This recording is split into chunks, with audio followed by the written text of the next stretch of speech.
Welcome to Essential Coaching Conversations with Kyle and Asim. The real, relevant, necessary conversations to help you navigate coaching, teaching, learning, and life.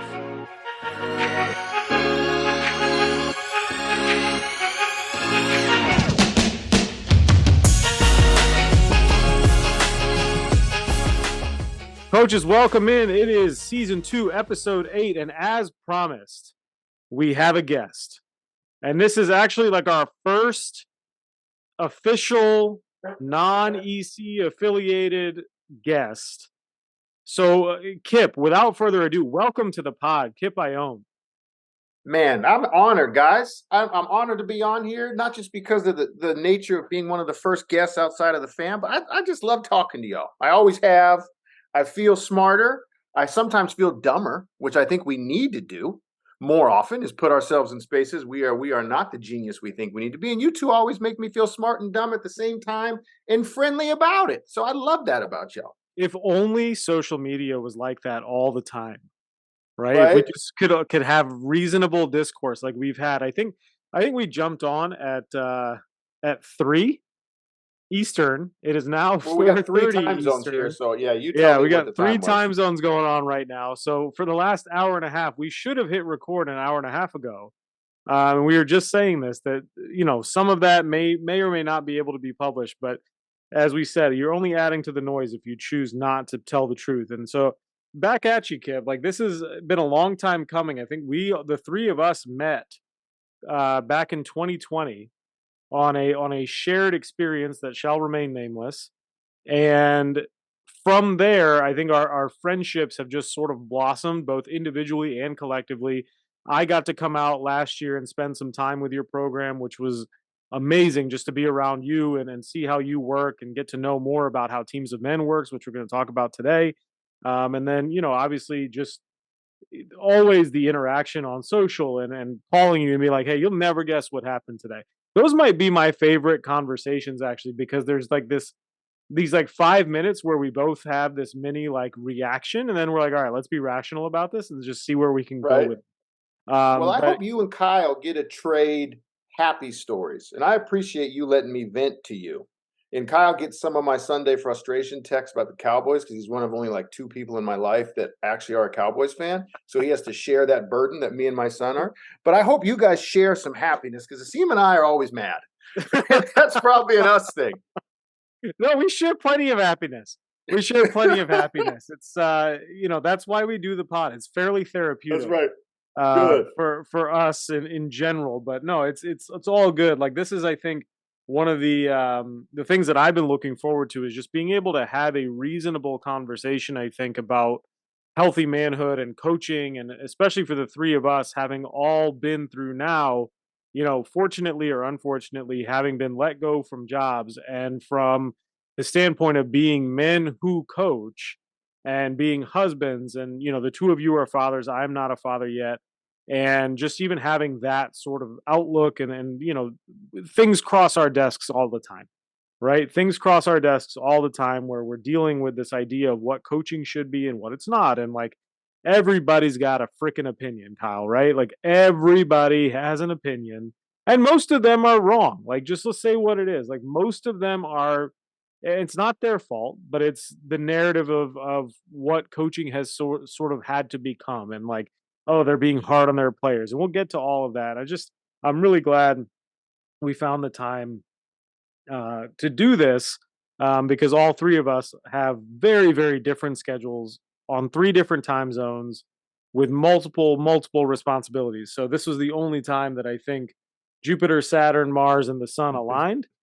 So we're going to go for it. But Season 2, Episode 8, we'll start with our, as we always do, our athlete shout outs. And so as our guest, Kip, you get to go first. And I know I called your athlete in the pre-show, but go for it.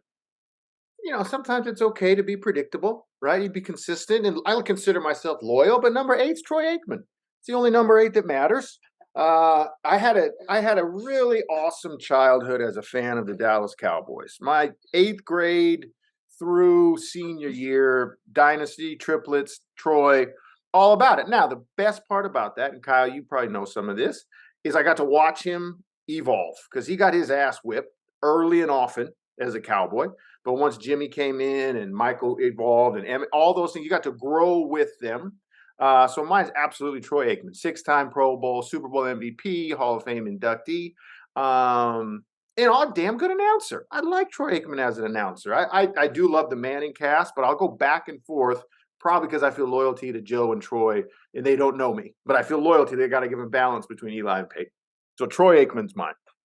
Hey, if they don't know you by now, they're gonna know because they are listeners of Essential Coaching Conversation. They'll be like, "Who's this Kip guy? We need to get to know him." Yeah, no, that's yeah. I feel outnumbered, gentlemen. As the lone probably Commanders fan in the world at this point, and very, and when I say fan, very, very loosely, the fact that I'm having it, I never thought my life would come to this. That I would be on this platform called Zoom. First of all, when we were growing up, this didn't even exist. I'd be on this platform called Zoom with two diehard Cowboys fans and pretend that they were my friends. Are you kidding? Like, absolutely not. I never thought I would be friends with two Cowboys fans, let alone one. Anyway, Kyle, go for it. Who's your athlete for this week? Yeah, I had a feeling Kip was going to go Troy.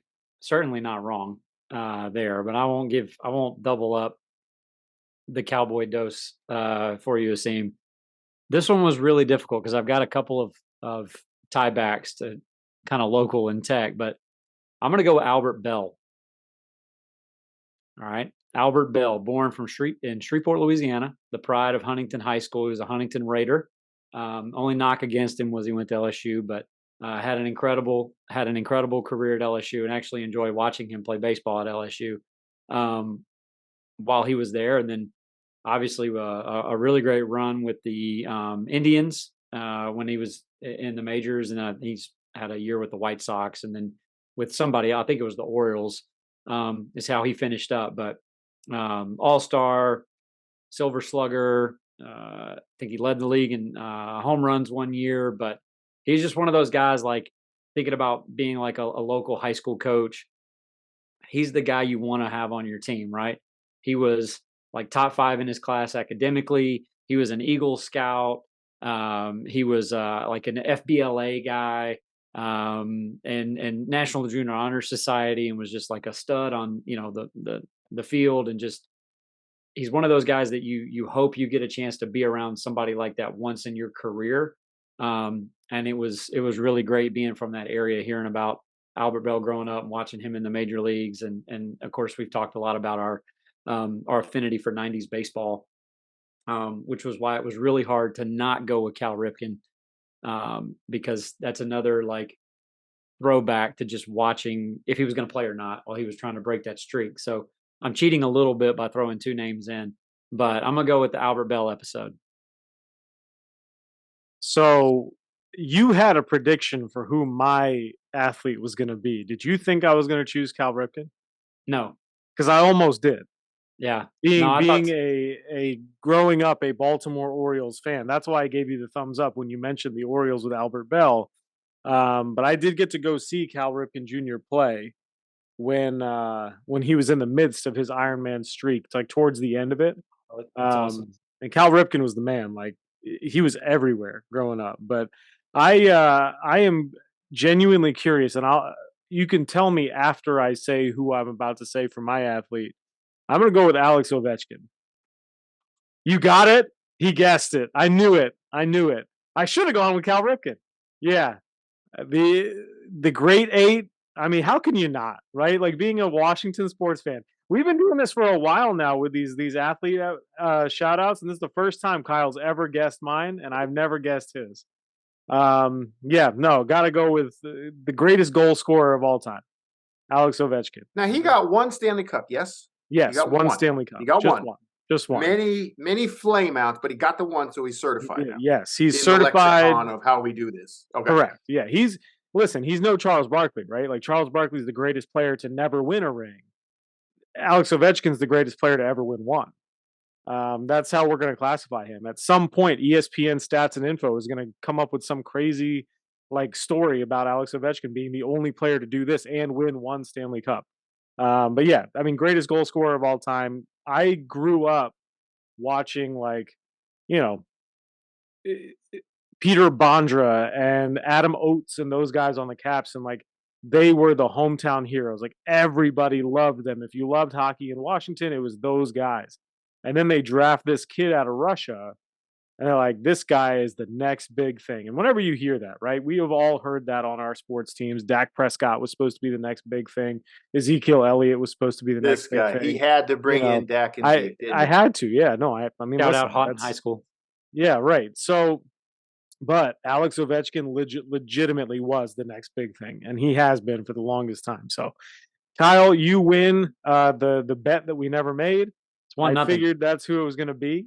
But yeah, I can't not mention my guy Alex Ovechkin. I had a very good feeling that it was going to be. I had thought about Ripken, but Washington Capitals. I know you've mentioned him before, so I was like, I bet Asim is going with Ovi. So let me just tell you this, though. Okay, in all honesty, I refrained. Talking about the Cowboys, I refrained from picking Mark Brunell, who lit y'all up on that one Monday night football game where he set the record for most completions in a row in NFL history. So I refrained from making this the Mark Brunell episode. I will have you both know I that. appreciate that. I Yeah, I appreciate appreciate that. that. So I should have picked him. I went against my better judgment, as I always do. All right. So the would you rather, and this is exactly what we are talking about today. So it's the perfect segue. And this is actually brought to you by Kip.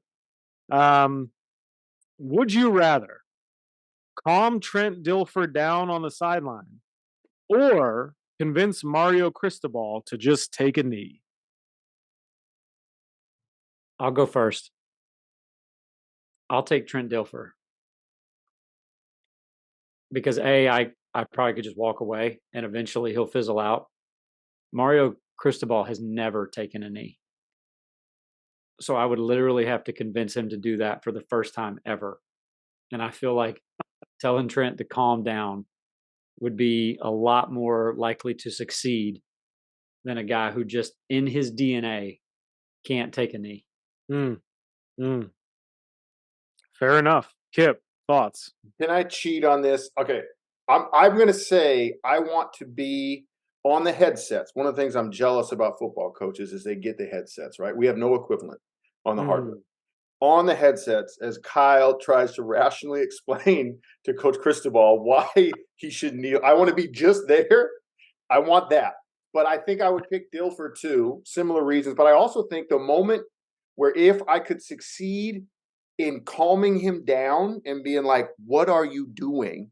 Might be able, we could do more good with showing a coach recognize his rage is stupid than we could behind the scenes getting a knee and beating Georgia Tech. So that's probably what I would go with.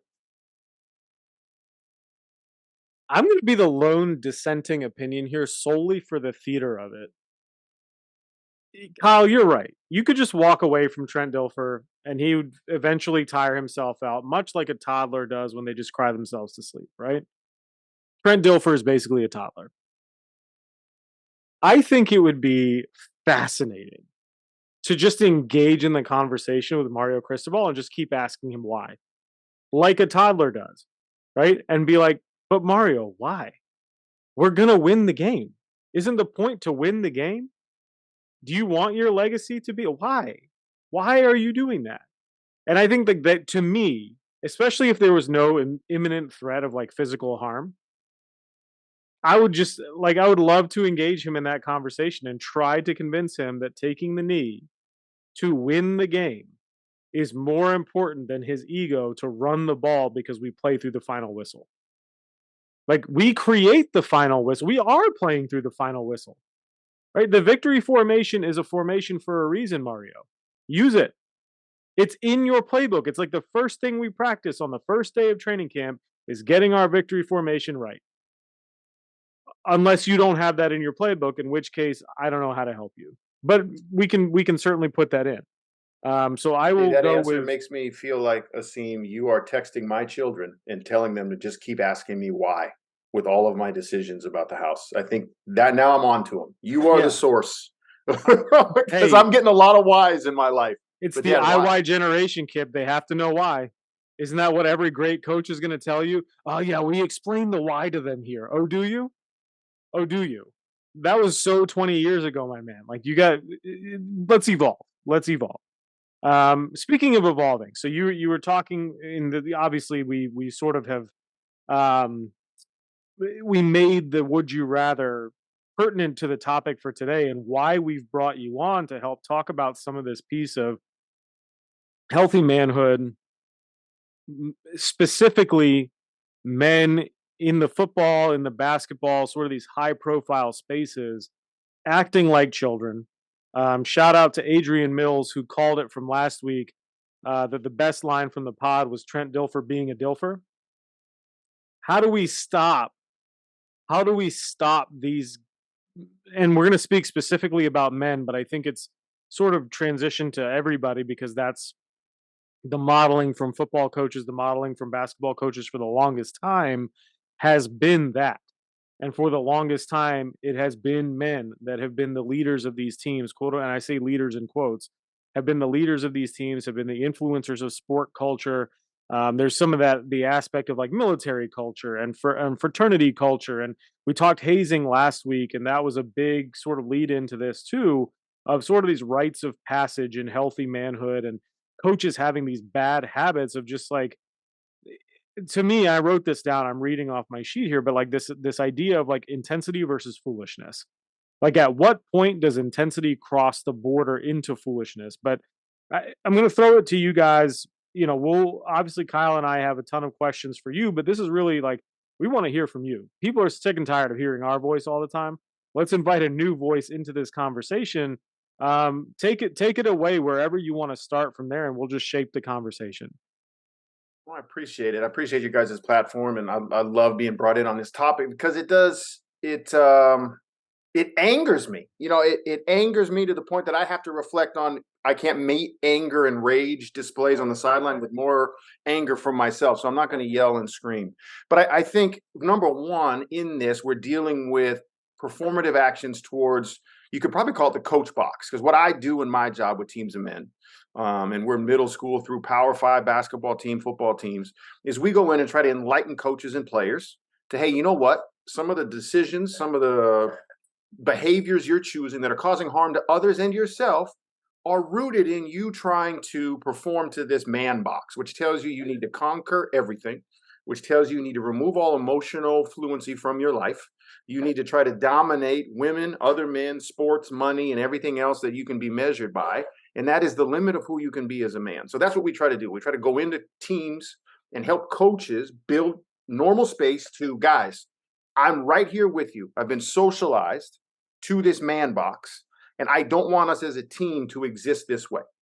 And so that's what we do. But when I watch these coaches, I feel like there's an added layer, and maybe it's another barrier around the man box, where they've been convinced that passion is an excuse for poor behavior.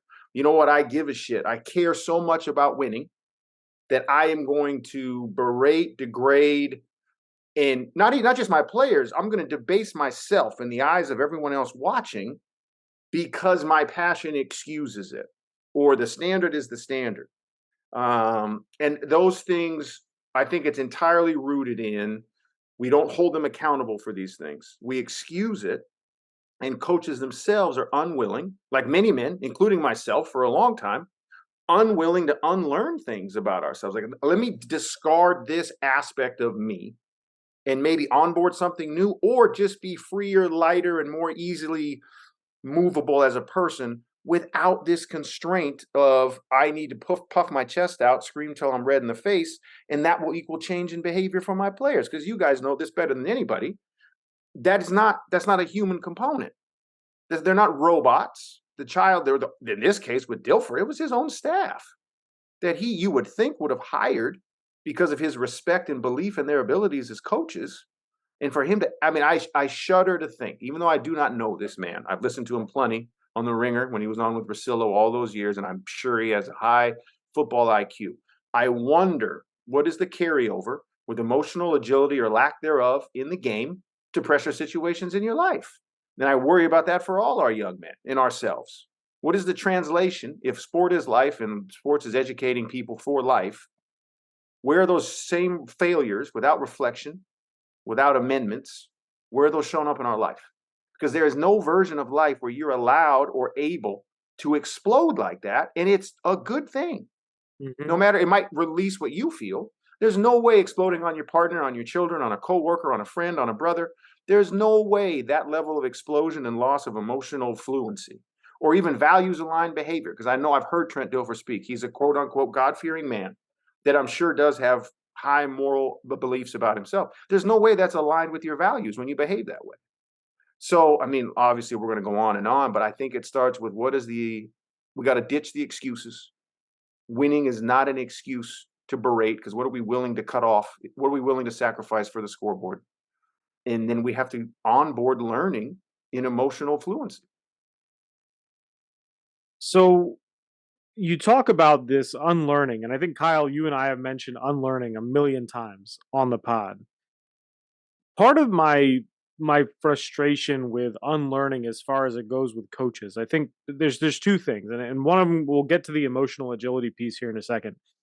One of them is, for the longest time, this is what we've just seen on TV and what we've seen from, generations of coaches, where this is passed down as the gospel, right? So Trent Dilfer says he's a God-fearing man, he's a Christian, he's all of these things, so he believes in some sort of gospel there. Similarly, this is the gospel of coaching. You have to be hard on them. You can't let it slip. I'm not yelling at you. Don't listen to my tone, listen to the message. We're asking the victims of all of this stuff to do a lot of heavy lifting, right? So, excuse me, when we do that, we've already created an environment where I am not going to take the time as the coach to unlearn anything. It's up to you to adjust to what I am doing because it's my program. Now, in the pre-show, we were talking about, in a far different context, but it's similar idea. You don't need that horns, zoom, flip, fade, whatever. When you're coaching the JV team on a Tuesday, you're not coaching in the Eastern Conference Finals. Similarly to that, the way this trickles down, and the reason we need to talk about it, not just because of people like Trent Dilfer, Fran McCaffrey, any of these other people, but we see it on the sidelines with kids all the time. Like, just your random kid who's playing AAU basketball, or who's playing volleyball, or who's playing football or whatever, because that's what's modeled from the highest level. Societally, then, for men, especially men who coach sports, girls or boys, doesn't matter, that emotional agility is affecting, like, their lack of emotional agility at the top is affecting everybody sort of quote unquote below them who's modeling their behavior after the people at the top. So what do we got? Like, how do we help people unlearn that? It seems like a massive task, no? So Yeah, I mean, oh no, go ahead, Kyle. You go. No. You go ahead. You go ahead. I'll jump in later. I think it's something you guys are so good at, and one of the reasons I hope everybody listening is sharing your pod with people is going past the surface and assigning value to what really is affecting outcomes people want. And too often, I think coaches at the lower levels are not truly embodying the Rocka process you guys do every Monday and talk about on the pod, and really looking at why is X and Y, Z happening? And is it because the coach got red-faced? When would I be red-faced? Most likely when I'm frustrated and out of answers, and all I have left is this energy of rage. And I'm not even, like, I don't even use emotional control anymore, because I know I'm not always in control. But if I have agility and fluency, I can name it, express what I'm feeling inside. Like I just told this story, like this is not in the same vein of stress that a Trent Dilfer would experience being at Alabama, right? But if I'm watching the Cowboys, that just happened yesterday, got their ass whipped, and I know in that environment, I can name frustration from the lack of control I have with my favorite team. I can name the embarrassment I'm going to feel after having many text threads with other people. And I know that my son is going to feel the same way without the same amount of experience in knowing it's coming and where do I release, right? The Dead Sea is dead because it doesn't have outflow. It has all inflow, no outflow. Human beings are the same. And if we wait too long, we explode out of those confinements, and the people in our wake feel the harm and effect. So too many of these coaches, I think, are copying the end of the process that somebody's winning with. But the end of the process is really a reflection of I'm out of ideas, answers, strategies. And I don't think we want to copy the helplessness stage. So that's where I would start with. And second, just because I was coached that way doesn't mean I'm successful because of how I was coached.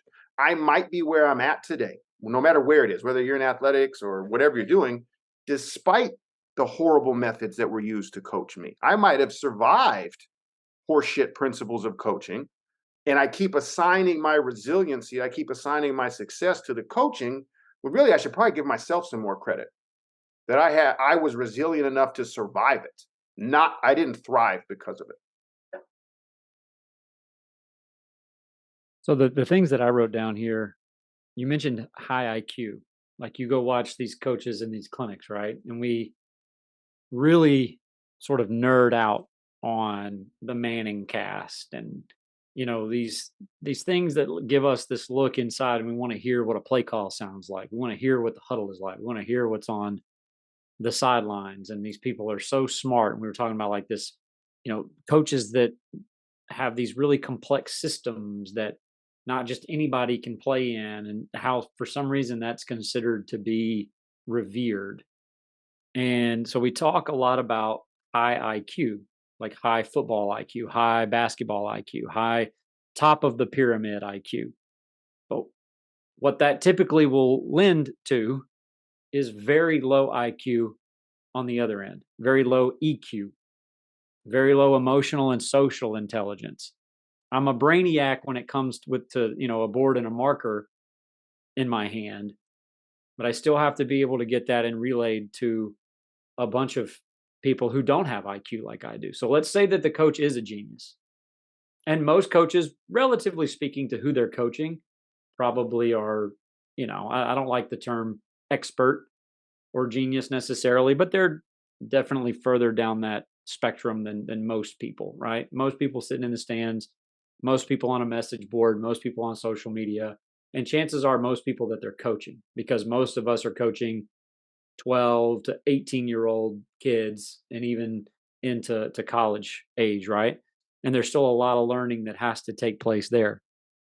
So we are revering them for what we are considering this expert level of knowledge, which really it's just relative to who you're around. So it doesn't necessarily make you an expert, and it doesn't necessarily make you a genius. But you are then tasked with taking the quote unquote dumber people in the room, who are the ones who actually have to go out and fulfill this genius plan that you have. And so therefore your expertise and your high IQ isn't then related to the amount of stuff that you know. It's how you're going to be able to get them to translate that into action, to be able to make decisions. And this leads to a great conversation about, decision making and game sense approach and all of those kinds of things that we all could sit here and kind of nerd out a little bit. But even if you don't want to hand a lot of that decision making power over to your athletes, let's say you're trying to control every single thing that they do, you then tell on yourself by the amount of frustration and the amount of anger and quote unquote passion and red face that you have when they don't do what you're telling them to do. And if you aren't allowing them to make those decisions, then what you're ultimately doing is telling on yourself, because it's your decision at that point. And they're just not executing it in a way that you see fit. Or the other coach has got, his kids are out executing you. And it really has been this amazing thing that when we talk about this stuff over these last couple of years, is really how much of this is we, the adult in the room, exposing what we don't know and exposing what we can't do. And we'll sit here and we will create a highlight video of kids' seasons who end in the name of bad body language and plaster it all over Twitter. But we never see that from the coach's perspective. We never see the body language. It's always passion. It's always they care more than that, whatever. And so when you said high IQ, that's where my head went, was high IQ, low EQ, low social intelligence, low emotional intelligence. And it doesn't mean that they're ignorant or dumb in those ways, but maybe we're just not prioritizing those things. And we feel like we're trying to rush to the end, as you said a minute ago. Like all we do is see the end product of, well, when Brad Stevens was taking his kids to Butler, this is what they ran. So if I run this, I'm Brad Stevens. No. Or you see Bill Belichick have years and years and years of success, greatest run, in professional or college sports history, arguably. But then you lose a Tom Brady, and all of a sudden you're getting beat 69-10 in 2 straight weeks. Was it Bill Belichick or was it Tom Brady? Sean Payton can't beat the Jets with Russell Wilson, who's not exactly a slouch. But when Sean Payton had Drew Brees, things were a little bit different. Pete Carroll had Russell Wilson. They're going to Super Bowls. So in some of this, which causes for more nuanced conversation, which I just don't think people want to take the time to have, is that a lot of it is circumstance. A lot of it is luck. A lot of it is being in the right place at the right time. A lot of it is we're pretty good, but luckily for us, everybody else is a little bit worse. And we might actually be a better team next year, but everybody else is just that much better than we are. So it looks like I'm doing a bad coaching job, when in reality, the worst coaching job I did was the year we won a bunch of games, just because that was the year we stayed healthy and we got lucky. And all of these things, all of this entropy that is floating around us that we have almost zero control over is ultimately factoring into the result of all of this. So then what do we get coaches doing? Well, they say they don't care about results. We're process oriented. We're progress over perfection. We're 1% better. We're all of these things. But then we sit here and we ream out our assistant coach, not because of the process, but because of the result of what that was. And in, to Mario Cristobal's, not defense, I guess, but if that kid doesn't fumble, we don't talk about this. It wasn't necessarily the decision, it was the result of the decision. It's usually not the play call that's bad. It's the result of the play call or the execution of the play call, or the other dude on the other end of the line just happened to make a play. And so we get this microscope and the benefit of hindsight being 2020 to sit back as an armchair quarterback or a keyboard warrior on a message board somewhere and dissect everybody's decision, but you're not the one having to make those in real time.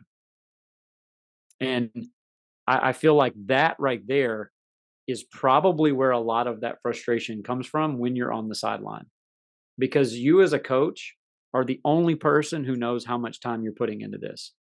I hate it when somebody's like, well, they just don't want to win. Of course the coach wants to win. Every coach I've ever known is a little different. You're a little screwed up in the head. You're wired just a little bit different. You've got to be that way in order to want to go to work like that every single day.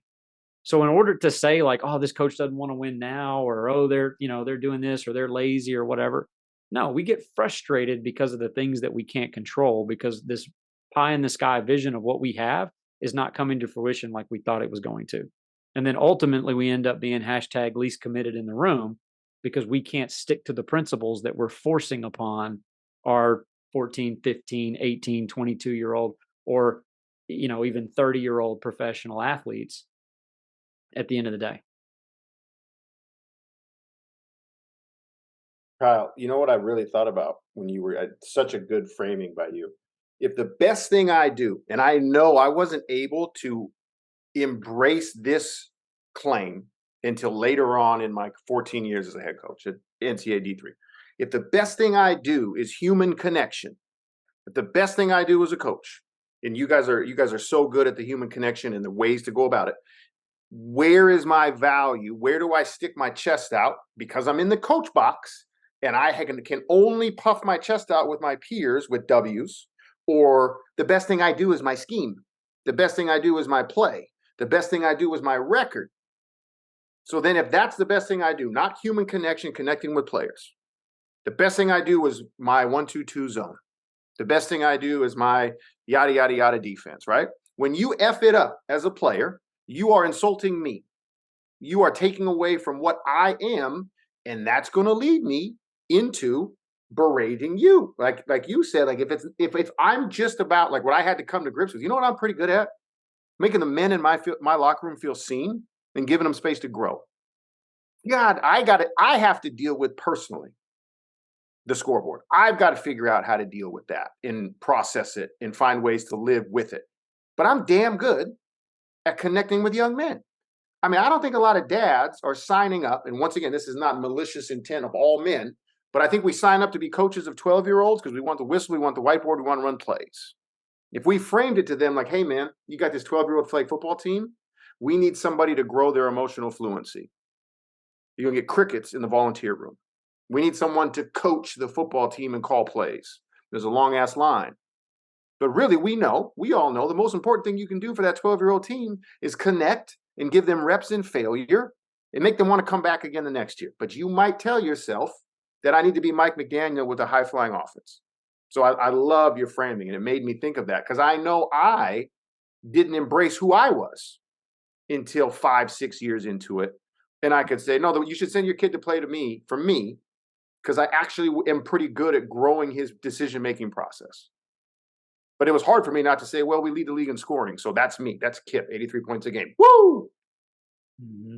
So no, go ahead. Sorry, Kyle. You got I was going to say, I felt that same thing after the first year at Simsboro. We led the state in scoring. I think we were number one in total points. And I think we were 1 or 2 in like average. And the next year it was like, well, how do we become better? Like, I want to lead the nation in point. Like, what do we do? Like we had the environment to actually do that. And going into second year of that system, and it was kind of like, well, Coach K is the one that did that. I'm the one that did that. And ultimately that's what led, and I've shared this story 1,000 times, but me getting called out by a player about 12 to 14 games into our season that following year, where I think we were 14-1 at the time in that second year that I was there. And that was the night I got the text message from Gianni, who was basically like, you need to stop being an a-hole. This is not fun. We're 14-1, and it felt like we were losing because it was more about like my offense and scoring points. And we would put up 82, but we should have put up 92. And I was mad. We would score 101, and I'm like, but we should have scored 112. Like we were leaving points out there and got so fixated on the wrong things. And again, I go back and I credit G and the players. They're talking about that for calling me out on that, because ultimately I think that's what set our course correct, for that season, and ultimately saved our season to get us back to focusing on the things that actually mattered. And I remember thinking that in that moment, but obviously after years of reflecting on it, I see that much more clearly now because I'm not in the minutia of it, right? Like you kind of get out of that. But I think, and something else Asim and I have talked about quite a bit, that once you're told, hey, you don't coach here anymore, that is like the most eye-opening thing in the world, to force that reflection upon you. And it's the worst day of your professional career, but the worst day of your professional career leads to the best day of your professional career at some point, right? And I think it helps getting let go. And I won't speak for everybody on the call, but I think it helps you get past a lot of the fear, because the biggest fear you have is getting let go. And then once that happens, you realize like, that's terrible. Like it's bad in the moment, but it's like, no, I survived that. Like I came out of the other side and I'm actually a lot better for it. And I'm not coaching right now. And I don't even know if I would want to, kind of where my headspace is now.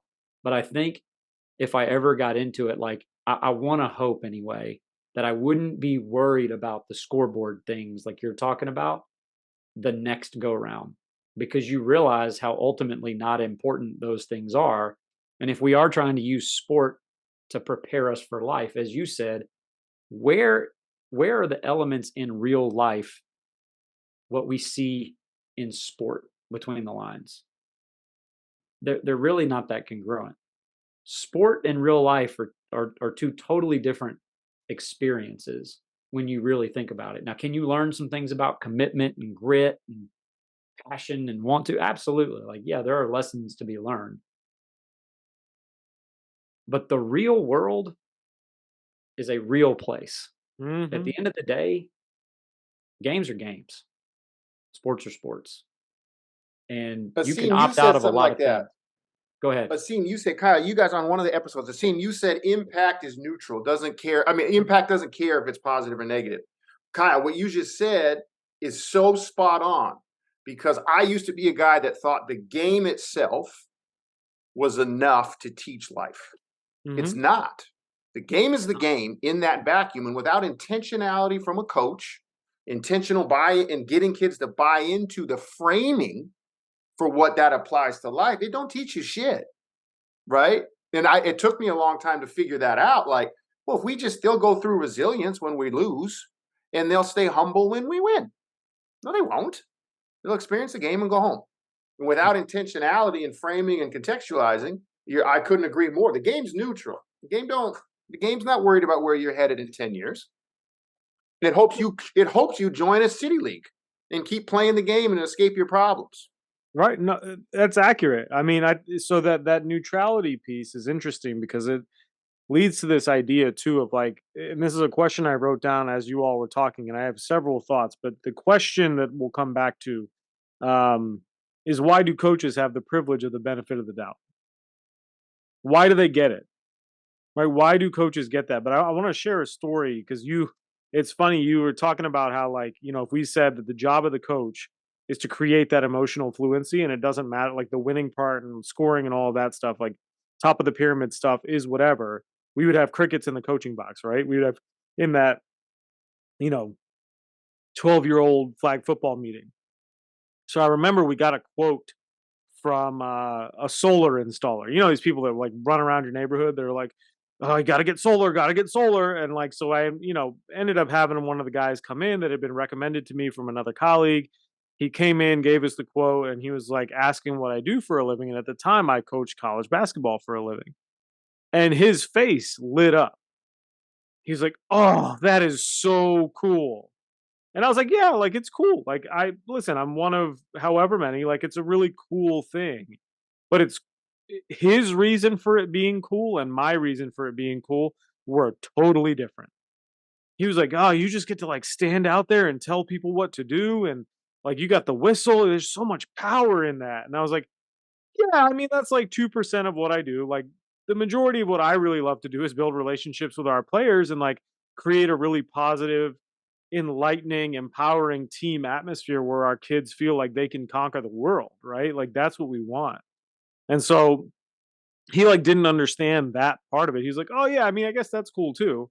And I was like, "That's 99% of the job. Like what you described is really cool. Like there's an inherent there's that's part of the reason we get into it, right? I don't think any of us can sit here and fool ourselves and say we didn't or don't enjoy that part of it too. Where we do, yes, we do get to tell people what to do. And we do get to have these grand experiments that we call practice. And like if you treat it that way, sure, like you have a really that's part of emotional fluency too. It's part of understanding your emotions and your self-awareness of how your actions affect other people and all of that stuff. That's a really hard conversation to have in 5 minutes while we're talking about solar energy on my roof, right? It's not going to happen. That's what this is for.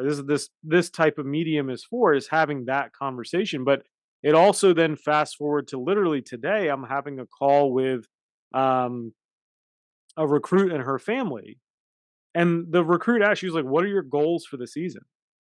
And I was like, "Honestly, I don't really care whether we hang a banner or not. Like every team starts with this intention of we want to win a championship. Like that's the end goal.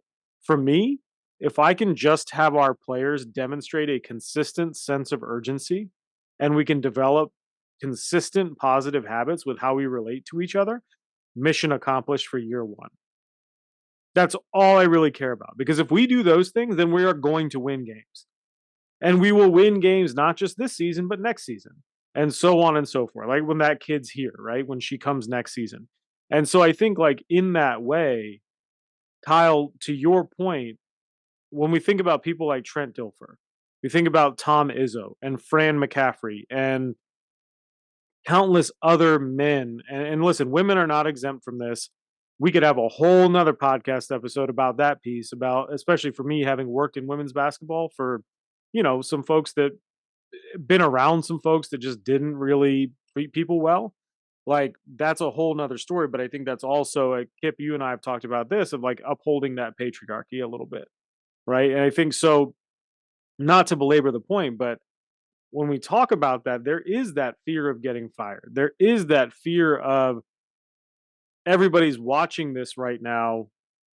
I won't be able to show my face in my community if I don't try everything. Try everything to do what? Try everything to do what? When you put your hands on a kid, Trent Dilfer, that's what should get you fired. When you put your hands on an official, Fran McCaffrey, that's what should get you fired. Not losing to Iowa State, right? Not losing to whoever the heck, to Maryland in the Big Ten. The competition in the game, somebody has to win, somebody has to lose. It's going to happen. Really, really good coaches. Kip, you are a really, really good coach. I've seen you work with your guys. Y'all put up 83 points a game. It's really hard to lose games. But you were overmatched with the size. It is what it is. Right? My team's lost 10 straight games in January. And you'd never know. I told that story to a recruit yesterday.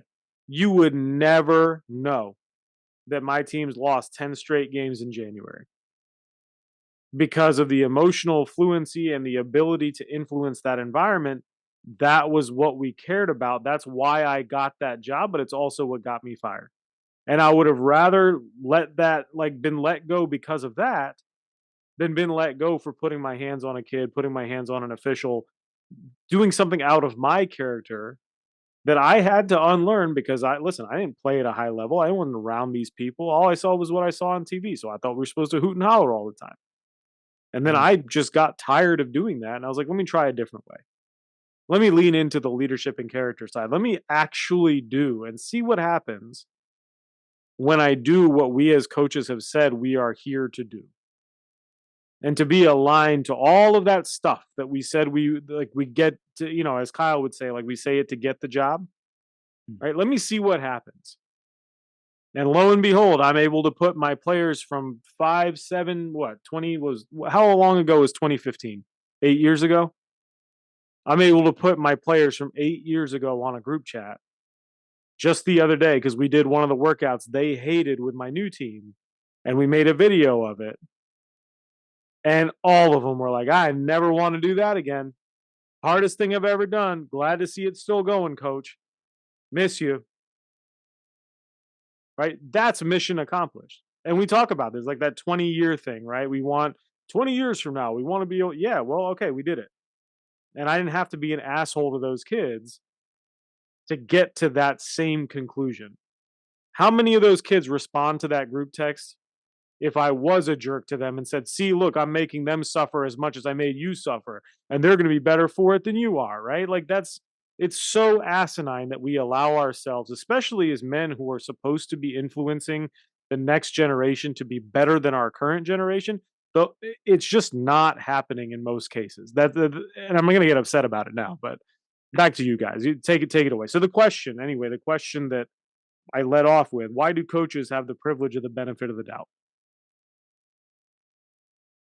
Well, okay, let me give you what the first answer you're going to hear, and we can all debunk it. Well, it's my livelihood. My paycheck depends on the wins. Okay? That applies. I love how you said sports and real world, separate things. But in this case, right, if my wife goes as a teacher and she behaves this way, she could lose her livelihood. Mm-hmm. If I'm just an employee at Microsoft and I behave this way to someone, I could lose my livelihood. So that's not enough of an excuse. And in the context of the coaching that we're talking about, Division I, This is not the same as someone who's on welfare with kids somewhere in temporary housing losing their livelihood. Your livelihood of getting fired, even me, when I got fired from Division III, I got a severance package.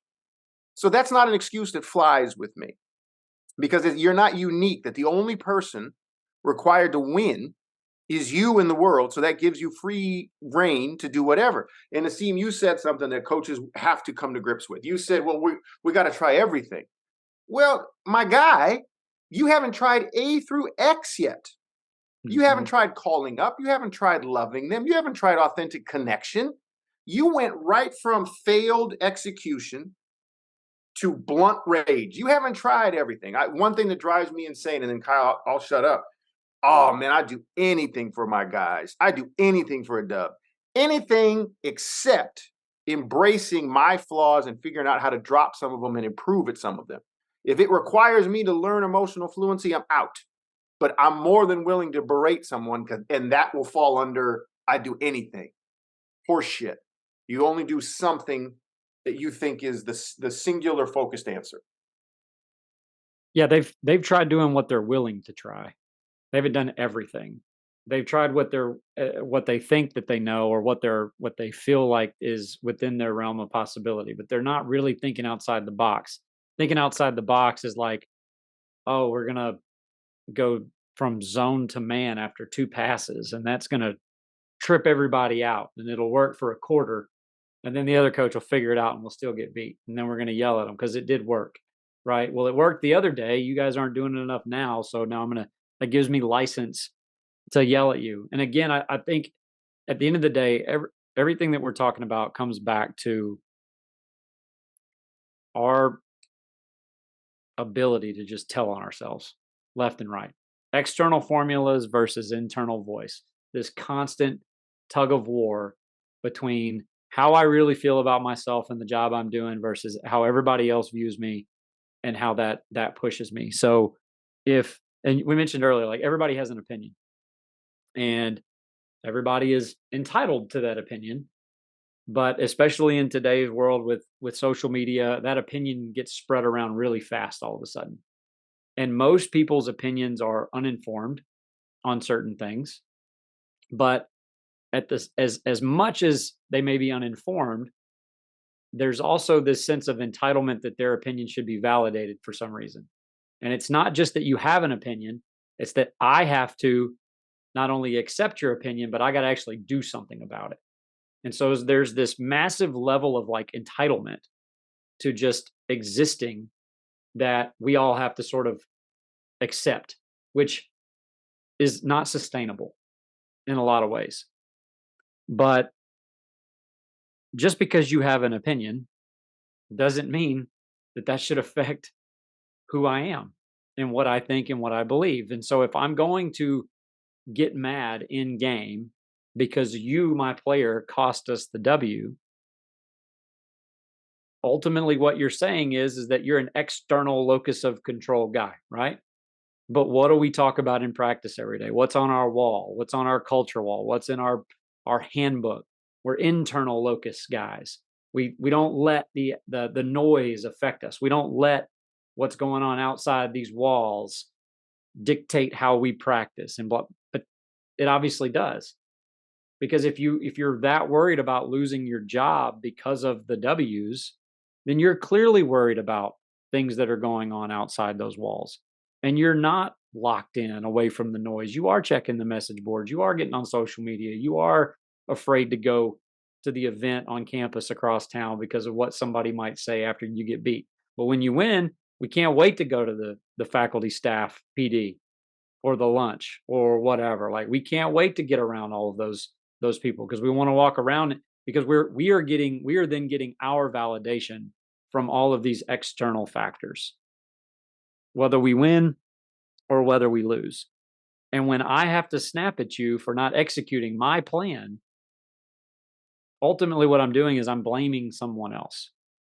And again, that's just another layer of like us telling on ourselves and really exposing how weak we are when it quote unquote matters the most. And that has been the most eye-opening thing through all of the conversations that Asim and I have with each other on this podcast and through text and phone and whatnot is the exposure of how little we actually know about ourselves, how little we actually know about the people around us, and how little we know about what it is we're doing on a day-to-day basis.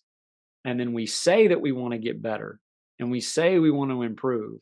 And then when you're given that time over summer or your off season, to shamelessly plug a new EC Rocket Chat Twitter series on Monday night at 8 Eastern about summer slides, and the gaps that we're realizing now in October of what we should have accomplished in May, June, July, and August.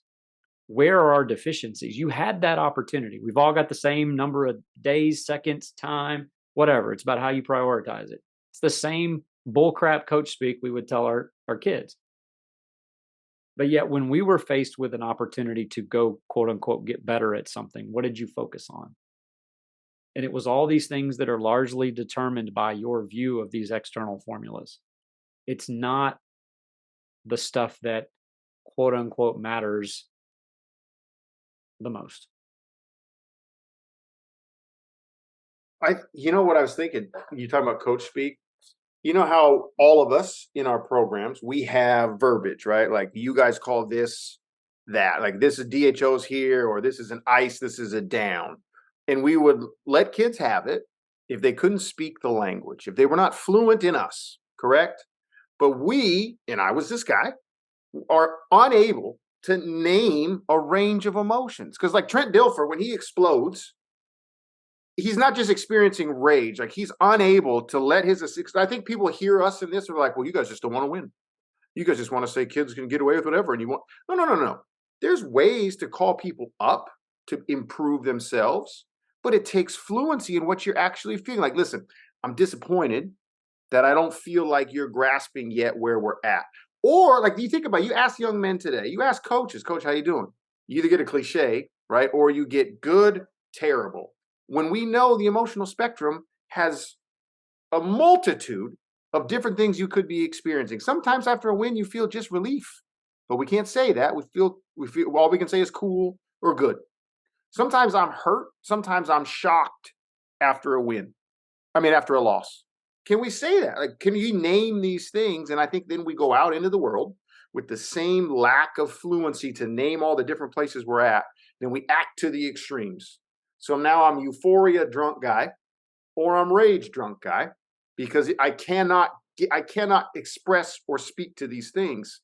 And these coaches are just doubling down on it. And like you said, Kyle, with the excuse of, well, I got to win or I'm fired. I couldn't co-sign more. Like I tell people all the time, I would not go back. I would go back and flip my record, which is atrocious, so I could give my young men that sacrificed so much for me the joy of the W. But I won't do it if it also requires me to not learn the lessons in humility I did. Right. And I don't know if enough coaches, like I've never had a losing record, always been 500. And that doesn't lend us to unlearning or unpacking because we're so terrified of what might be on the other side of that door. When really, yo, man, I finished butt naked last. I'm not afraid anymore of shit happened how I did it. And I think there's a lot of that fear that speaks to some of this as well. But your guy, Kershaw, right, has a 162 ERA in the postseason this year. He sure does. He sure does. Third of an inning. Third of an inning. It's death, taxes, and Kershaw in October, right? But the quote I saw from him the other day was, I would rather fail at the biggest stage than not get here at all. And to me, like, that's a dude who knows himself. Put me on the biggest. Most of the people wouldn't even want to touch the biggest stage, and they can't get there. But he's willing to go out there and fail over and over and over again at the biggest stage. And I'm willing to take the heat and the clutch gene and all these things, because again, we could go back and look at a number of factors that probably led to all of those like unfortunate starts for him. The Bills, right? Mm-hmm. 4 years in a row, couldn't win the Super Bowl. Yep. Dan Marino, and that was one of our would you rathers.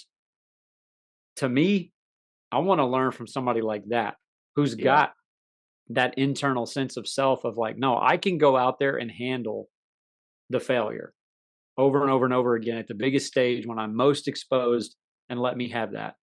And then Great the call. other thing that I saw this weekend, and we don't know what's going on, right? But the Steelers won on that last second play from Pickett or last drive. And everybody's like hating on Matt Canada and yada, yada, yada. And there's the clip of him in the booth when they scored the game winning touchdown, and he shows no emotion. And everybody is dogging this guy because they're saying, like, oh, well, Kenny Pickett called an audible. It wasn't his play and he's mad at him or whatever. But we are expecting him to go crazy. Yep. When in reality, most likely, and we don't know, we won't ever really know. But most likely that guy was just calm, cool, collect, like whether we score or whether we don't. The Jay Wright, national championship, Villanova, they hit the Carolina. Yes. He won. But we want to see that elation. And if we don't give you that, we think something's wrong with you. But when we go Trent Dilfer, we think nothing's wrong with you. Yes. Because that's what's supposed to happen. So good. I give Dak credit for how poorly he played, but Dak said two words that you don't hear a lot. He said humbling and shocked, like admitting, like, whoa, I did not, like, who would say that? These coaches, McCarthy doubled down on coach speak, starts with me. We got to go back to our process, right? I mean, I would love for somebody we could start a whole YouTube channel on here's the rage moment, here's the outburst, and here's the very next possession. Nothing changed. Or here's the explosion, here's the next snap for that player that took the berating. Nothing changed. Where's the scientific study that if I yell at you more, and I think kids are trained now. You guys can speak to this. I think kids are trained to say, well, I'm coachable. I love to get it. Because if you don't, you're less of a man. I would love a kid to be like, coach, like, yeah, that sucked. You're a dick. Like your guys did. You're a dick. That sucks. That's fine. That's awesome. We got to be able to name our boundaries.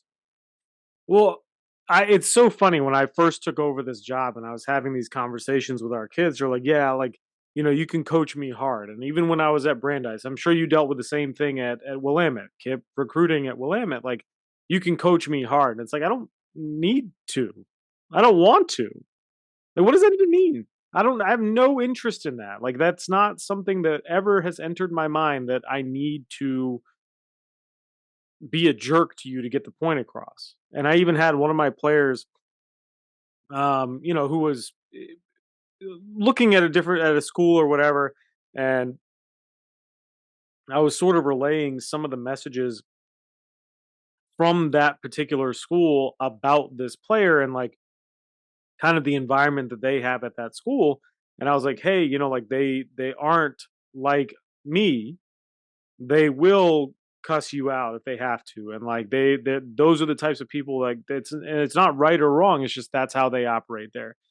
And she was like, well, I've played for XYZ coach before that we all know, like, I'll be fine.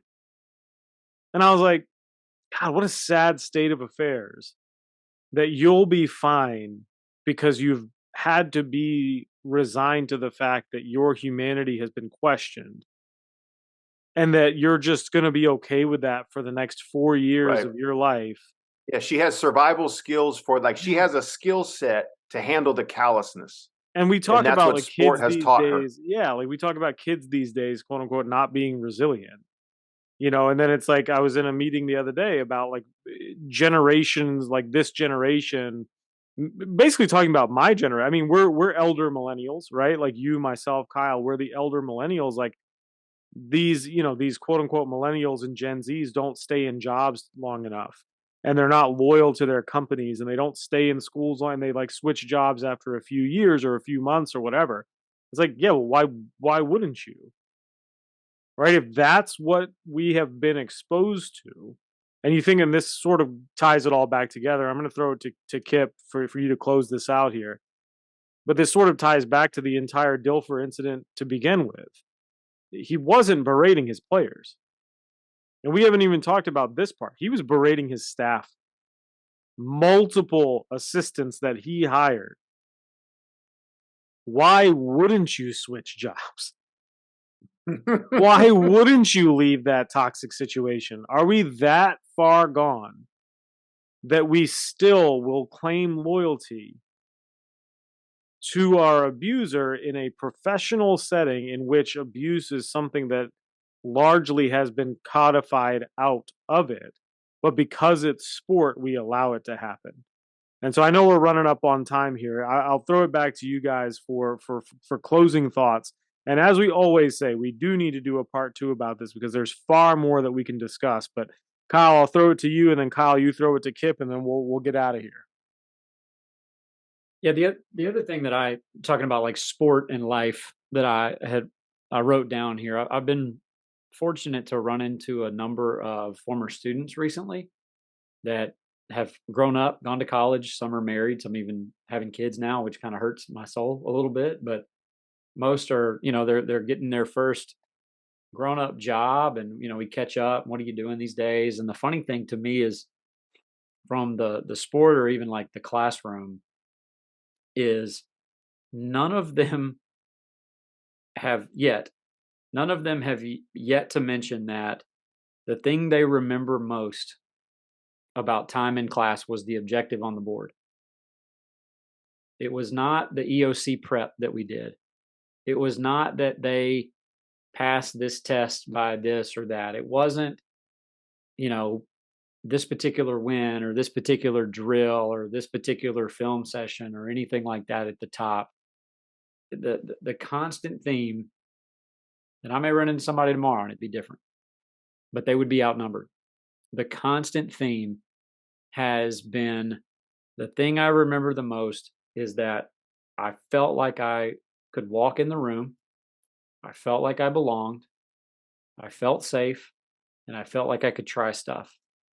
And if I screwed up, nobody was going to crucify me over it, and I was going to be able to try again. And at the end of that process, albeit lengthy and frustrating and not always fun, I'm better off now because of those things. It had nothing to do with the stuff that we tend to prop up, especially from like an education, get on my education soapbox. That could be our part too. And railing on some of those things. But it has always been about allowing them to find themselves as a person. And in doing so, that is what has carried them through their quote unquote life, their real world. The game itself, like you said earlier, Kip, like the game doesn't care where you are in 10 years. You likely won't even have an association with the game in 10 years. Most people don't. And even somebody who coached, like, I'm out of it now, right? That's not going to be what sustains you. So if we are going to sit here and espouse to be these men or these coaches who want to teach life, then we really should be holding ourselves accountable, not just personally, but we need to be holding ourselves accountable as a community.